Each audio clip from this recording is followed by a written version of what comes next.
சிம்ம ராசிக்காரங்க, சார் நெறைய கடன் வாங்கிட்டேன் சார். என்ன சார் எங்களுக்கு நல்லா இருக்கு, நல்லா இருக்குன்னாங்க. ஒண்ணும் ஆகல. இழப்புகள் தான் நெறையா இருக்குன்னு புலம்புவாங்க, புலம்பி இருப்பாங்க. ஓரளவுக்கு பரவால்ல சார், மாடரேட்டா போயிட்டுருக்கு. ஏதோ வரவுக்கு செலவுக்கு சரியா இருக்குங்கிறவங்க இருக்காங்க. ஒருத்தர் 2 பேர் தான் சூப்பரா இருக்கும்பாங்க.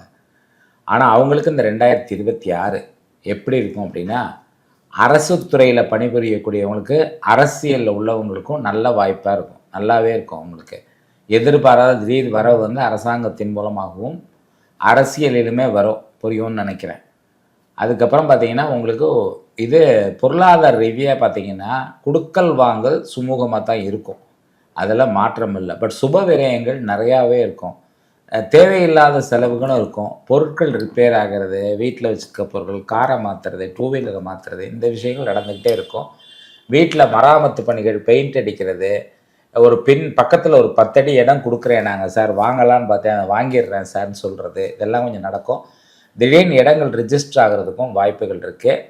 ஒரு சிலர் நகைய கொண்டு போய் அடகு வைப்பாங்க. அவசரத்துக்கு எதுக்குன்னா முதலீட்டிற்காக வைப்பாங்க. அத வைக்காதீங்க. வித்துருங்க, வாங்க. நகைய வச்சீங்கன்னா, திரும்ப எடுத்து, திரும்ப வச்சு இந்த மாரி தான் போயிட்டு இருக்கும். அந்த வேலைய சிம்ம ராசிக்காரங்க செய்யாதீங்க. எந்த ராசியுமே செய்யக்கூடாது. சிம்ம ராசிக்காரங்க மெயினா செய்யாதீங்க. திருமணம் போன்ற சுபவாய்ப்புகள் தள்ளி தான் போகும். பெரும்பாலும் உங்களுக்கு அந்த மே, ஜூன்ல ஒரு வாட்டி நடக்க வாய்ப்பு இருக்கு. அத விட்டாச்சுன்னா, அதுக்கு அடுத்த ஆண்டு தான் நடக்கும். ஒரு சிலருக்கு ஜனனகால ஜாதகப்படி கொஞ்சம் சீக்கிரமா நடக்கலாம். ஏதாவது ட்ரீட்மெண்ட் எடுத்து குழந்தை பாக்கியம் அது கிடைக்கிறதுக்கான வாய்ப்புகள் இருக்கு. ட்ரீட்மெண்ட் மூலமா கிடைக்கிறது கிடைக்கும். எதார்த்தமா கிடைக்கிறத விட்டுருங்க. ரொம்ப நாளா கிடைக்கல சார் அப்படிங்கிறது. வெளிநாடு பயணம், வெளியூர் பயணங்கள் அமையும். உல்லாச பயணங்கள் அமையும். புது பொருள் சேர்க்கையும் இருக்கும். அதில மாற்றம் இல்ல. கணவன் மனைவிக்குள்ள கருத்து வேறுபாடுகள் நெறைய இருந்தவங்களுக்கு முதல்ல ஒரு 5, 6 மாசம் வந்து குறையும். ஜனவரியிலேருந்து ஒரு ஜனவரி 14க்கு மேல குறையும்.